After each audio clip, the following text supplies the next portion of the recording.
What's up everyone? Lance Hedrick here, and today I have an especially exciting video for you. I am presenting the XBloom, and I'll explain here in a second why I'm so excited.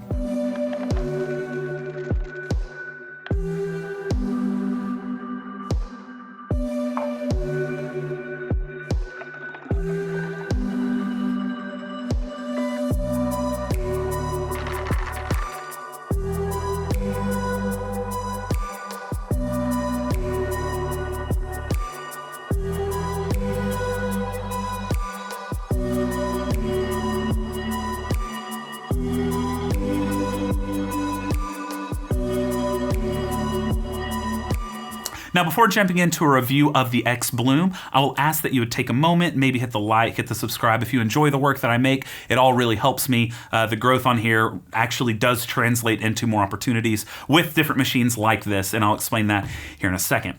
Anyway, the XBloom is an exciting machine, and it's exciting for a plethora of reasons, but probably the most exciting reason that you should be super stoked on is I've been consulting on this project for about 7 months now. Yeah, about in February of 2022, I don't know when you'll watch this video, but back in February, this company reached out to me and asked if I would consult on this. Now, the initial deal was that it would not be a public relationship. I wasn't going to review it. I don't review things if I consult on the back end because there's obviously bias there. So anyway, they were fine with that. They just wanted my input because they know that I know something about brewing and grinding and how those things should work out. So we consulted for the following 6 or so months, and they were very, very receptive to everything I told them. And in fact, a lot of this has come from conversations that I have had with them. And as the time went on, they asked if I would join the advisory board. I was hesitant to do this because, well, I don't do that. As you've noticed, I'm not partnered with any company in a way like that. So it took a lot of thinking, honestly, and I finally decided to join the advisory board because of simply how receptive they were to all the feedback I gave. Honestly, a lot of this is almost exactly what I asked them to do, and they materialized it. So anyway, I wanted to disclose that I am on the advisory board of XBloom, so I am biased, but they have done what I've asked. So if you're wondering, I wish Lance would make a grinder, which I've had a lot of people ask, this I essentially helped make this to what they were envisioning, which we'll get into.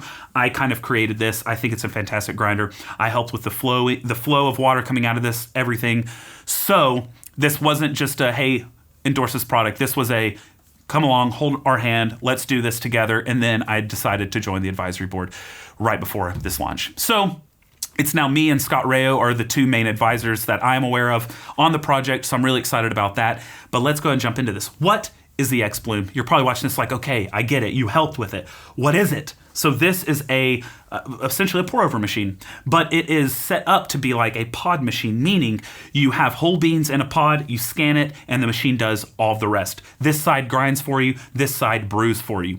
Now, this was created by some people who had worked at Apple for a long time. You can probably see some of the inspiration there, but it has a really sleek design and is absolutely fantastic. So let's go ahead and jump into how this works exactly. Okay, so this is what a pod will look like. All right, it comes with a paper lid right there, and it is all compostable. So all of this, you could grow a plant in it, you could toss it in compost, whatever. The only bit that isn't is the RFID tag on the bottom. This is can be recycled though. So it's just a little thing, you would just peel it off, good to go. Here, I'll just show you what that looks like now. Boom, we peeled it off, all right. Boom. So we have a compostable thing that's made out of bamboo and sugarcane. So yeah, compostable. It's very nice. So essentially all you do is whenever you get this, what comes inside of it is a little filter that's kind of like a Kalita filter. When you open this up, you have pre-weighed 15 grams of coffee beans. So what would happen whenever you get one of these is you would tear the top off like so. Inside you'd have that paper filter and you'd have coffee beans that are already in there. So after you rip the lid off, you'll have 15 grams of beans that are pre-weighed. So you don't even need to use a scale for this at all. You take that, and then on the bottom, we've ripped the tag off, but I've got one here. What you're going to do is you're going to match the logo of the tag to the logo on top of the machine, and it beeps. And as you see, it fills in whatever recipe. This is more for visuals than anything else. Then all you do is you place this here. You'll push down on the little cup holder, and it starts. This will move over, it will grind. I'll show you this in a second. It comes back and it brews your coffee, and you're done. It brews a beautiful cup of coffee. You're ready to go. So the idea is, once XBloom partners up with a lot of roasters, the roasters themselves, when they give the beans to XBloom inside the pods, they will configure their own recipe for whatever coffee there is. So let's imagine that this had Onyx Coffee Lab Southern Weather. Onyx would, the roaster in Arkansas that I work with, Onyx would create a recipe, and it would be downloaded onto some sort of file that connects with that RFID tag. Then once you get your pod of Southern Weather, all you do is rip the lid off, you tap here to make it beep, it will load automatically the recipe that Onyx has crafted. You dump this in, put it on the tray, click down, and boom, it's going to give you the exact recipe that they have crafted. So it's a very simple process, but of course I know there are a lot of you out there that would like a little bit more. So there's actually an app that comes with this, and you can control the temperature, the amount of pours, whether or not the arm right here vibrates during the pour. You can control, I've already said grind size, you can control the pour pattern. Right now we have center pour, there's a spiral in and spiral out pour, and just a circle pour. You can control a lot of these different types of variables in order to tailor the extraction to your desires. On top of all this, the subscription to coffee roasters is not the only way to get your coffee in this. XBloom is now selling a reusable pod. Now, this is something I specifically requested of them, and this is actually the tipping point of what made me want to be an advisor. I was thinking, if this is only a subscription company where you can only use it if you get these pods, I wasn't that interested. But once they immediately responded with, yes, let's collaborate, make this reusable pod, I was all in. And so they showed me what it was. They used the exact material I asked of them, which is a highly durable plastic that is very safe, but that's for better heat retention, ease of cleaning, and it's not going to break. It's not going to have any issues. If we were to choose metal, that's going to suck heat out, and you're already losing heat as the stream goes down. If we were to use ceramic, that's easy to break. Glass, easy to break. This is a very easy to clean, highly durable material that will have a high heat retention, so you can have an incredible brew regardless of the beans that you're using. I love it. It's sleek and it works really well. And it uses Kalita 155 filters. So whenever you get the reusable pod, you just toss one of these in there. You can use it every day with whatever coffee you want. So let's get nerdy and let's talk about the specs of this machine. Inside, you have a 1300 watt heating element for the water side. Now that is going to heat the water almost instantaneously, and you'll see that in a second when we actually brew one. There's also the capability of drawing only 200 watts to preheat the water. So if it's in the cold months or you're in a cold area and the machine is cold when you wake up, it will preheat it to about 80 degrees Celsius with a slow, low preheating during the grinding phase, which takes about 20 seconds. So there's a 1300 watt heating element, absolutely incredible, and it draws less than half of the power of just boiling a kettle of water. So if you're looking at electricity usage or sustainability, this has a much lower draw of electricity in order to heat that water up. When we look over at the grinder, it's 48 millimeter burrs that have a similar geometry to grinders like the AZ Presso K Plus, the Lagome Mini, the typical heptagonal cone burr, and it rotates at around 200 RPM, which is ideal in what I asked for in order to provide the most consistent grounds possible for filter. With conical burrs, I have talked about in the past how higher RPM is not desirable for filter coffee, so we went down to 200. Instead of putting a PID controller on the motor for the grinder, which by the way is rated at 120 watts. It can draw 8 amperage though, so it can go up to about 170 watts if needed with lighter roasted coffees, but shouldn't be needed because we're only doing filter roast. Anyway, with this, we have no PID controller because we want to control the voltage instead. So what that means is, in the morning, if you want a really quiet grind and you have a darker roasted coffee, it's not going to go all the way up to 200 RPM. It's going to understand it's easier to break, and it's going to lower the amount of volts needed in order to crank through, give the torque necessary to get through those beans. Of course, if it's a really hard bean, well, it's going to be a little bit louder generally, and so it's going to go up to the higher end of that because it's putting more power into it in order to break those beans up. So you have variable RPM based off of the coffee you're using, but it will maintain, because of the power of the motor, it will maintain that RPM throughout the grinding process. It takes about 1 gram per second grind time. So for 15 grams, you have a 15 or 16 second grinding time. During that time is when the preheating is occurring to about 80 degrees Celsius. Then it flash heats it right as it's brewing because it has that 1300 watt heating element. All right, so now let's go ahead and get into the brewing. What I'm going to do during this is I'm going to take my fluke and my little little probe, temperature probe, and I'm going to just read off the temperature there for a bit. So this, when I was advising with them, I told them that we needed to get this up to 210 Fahrenheit or about 99 Celsius just before boiling. And so they did that. They made it so the water would get all the way to that temperature, but of course there's going to be a temperature difference from where it is exiting, where the heating element, and coming out of the spout. So obviously there will be a few degrees drop there.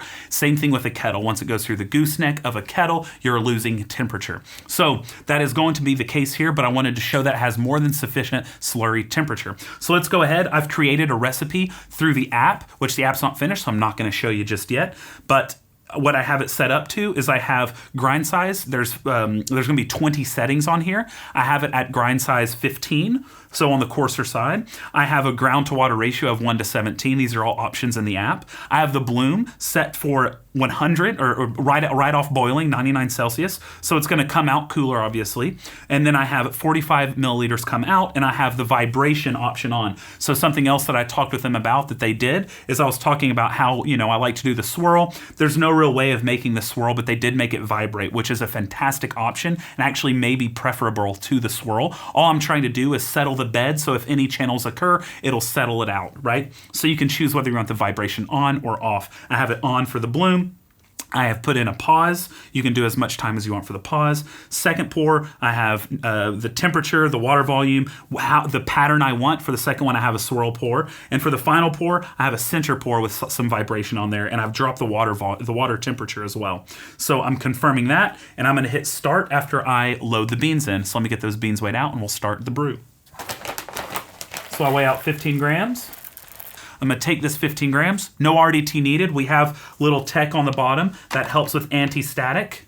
This little piece, okay? Boom. Then what we're going to do is I'm going to dump the beans in. Now I'm just going to, I have a pod there, but we're going to go and replace it. I'm freaking out the machine. All right, so there we go. And then I have my recipe on here ready, so I'm going to click start. I guess I should put a decanter underneath. All right, so here it goes.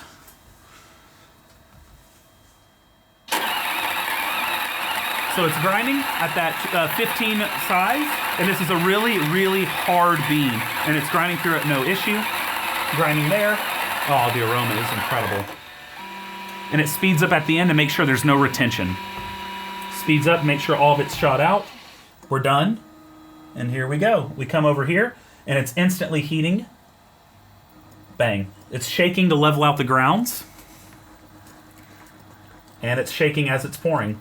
So as it's filling up with water, it is shaking to minimize any channels that could be occurring. All right.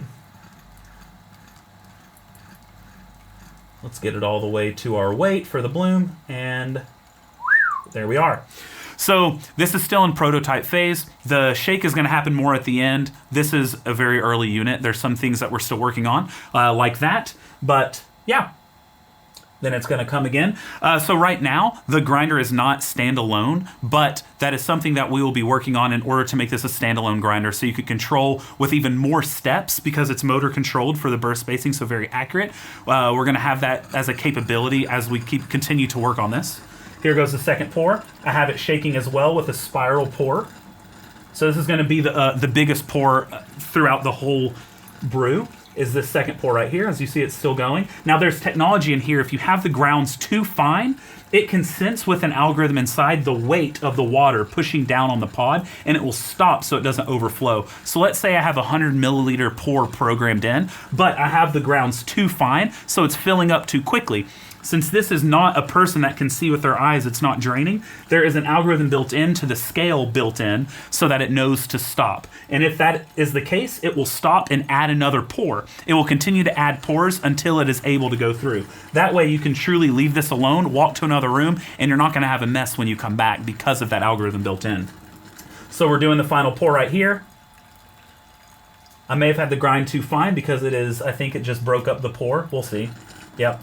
So I had to grind just a little bit too fine for this specific coffee to be as aggressive as I was on the brew. The brew I had broken down to 3 pours for 255 mils. As you can see, this is a small brewer. The cup itself is the brewer, and since it's quite tiny, it's a little, you have to go quite coarse to get it done in just 3 pours. But I've been able easily, successfully, to get really high extractions with this, up in excess of 22, 23. Here at the end, we have a temperature slurry of 86, 87. It was at 88 just a second ago. Staying at 86, going back up to 87. It's just kind of oscillating there. All right, we're at 87, something like that. So the slurry temp is right where we'd expect it to be, right around 90. I should have probably probed it earlier on, but we were talking, we were having a good time. So that's kind of how this bad boy works. It sits there, it has the program streams in there. You don't have to use the app if you don't want to, but it has everything else already built in. So it's an all-in-one machine. You don't have to buy a kettle, a scale, all these other things. It's all in one, uses less electricity, and is gonna give you recipes by some of the best roasters in the world. So once we're done, we just check out that cup. It's gonna beep here in a second, but I already know it's done. We can go ahead and take this out, take a look at it. It's gonna drip a little bit because it's still a little wet. And what we can do is we can take a quick refractometry of it.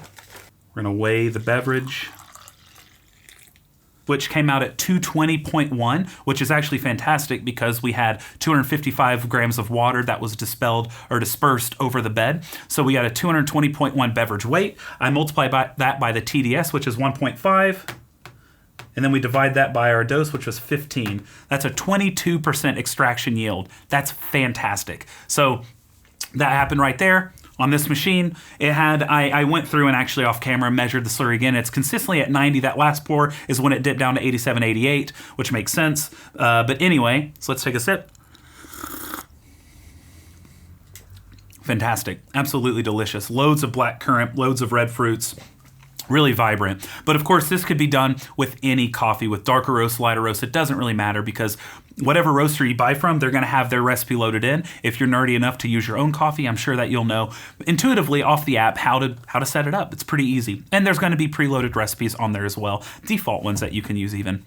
So I'm really excited about this. I'm excited that he listened to my ideas when it came to the grinder and to the flow rate, which, by the way, if you've noticed, there is a breakup in stream, which I am going to work on as well to ensure a little bit more laminar flow until it hits so we can have deep turbulence. So I'm trying to get a little faster flow coming out so you don't visually see the breakup. I want that to happen right as it's hitting that water so we have that nice deep turbulence, as discussed in previous videos.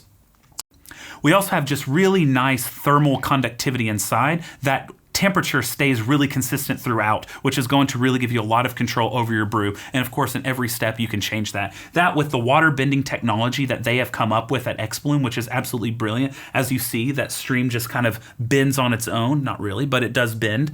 And in order to allow us to have those certain pour patterns, we're able to produce incredibly well and even extracted cups with compostable pods from roasters all around the world or your own roasters in your local area, depending on how you're wanting, what route you're wanting to go. So the idea here is to give people the ability to jump into specialty coffee without the intimidation factor, without the fear of having to buy all of this different equipment. Now, whenever people are seeing influencers online, they see them with, like me, a $150 scale, a $200 kettle, and all this really nice equipment just to start brewing your coffee. And so the idea behind this was to break down those walls, bring accessibility to the people in a real tangible way with people who know what they're doing. And so I'm excited to be partnered with Scott Rayo, to be partnered with Brian Kwan on this project in order to create something that will allow everyone to enjoy coffee. And not just coffee, specialty coffee. That has always been my drive for this channel, is to make specialty coffee more accessible. I don't care how you brew your coffee, just buy better coffee. And I think this will be an important driver to that future. Anyway, if you're interested in this project, I have a link to the Kickstarter. So I'll get a little kickback on that, which would be fantastic. It's not any extra expense to you, but if you're interested, please check that out. I would love all the support possible because I am really excited about this and I'm so humbled to be a part of the advisory board for it. I have a lot of hopes that this will convert a lot of people to specialty. So if you're watching this and you are someone that's been on the edge, it's currently at a sell price on the Kickstarter. Take a look there. I don't know how long that will last whenever you're watching this video. It could be over by the time you see this video, but we're excited about the next steps with this machine. machine. Be prepared to see more about this from me, mostly on Instagram, but I'm sure I'll post some updates here as well. Thank you so much for your time. Until next time, brew something tasty. I'll be sitting here enjoying my coffee. So, cheers.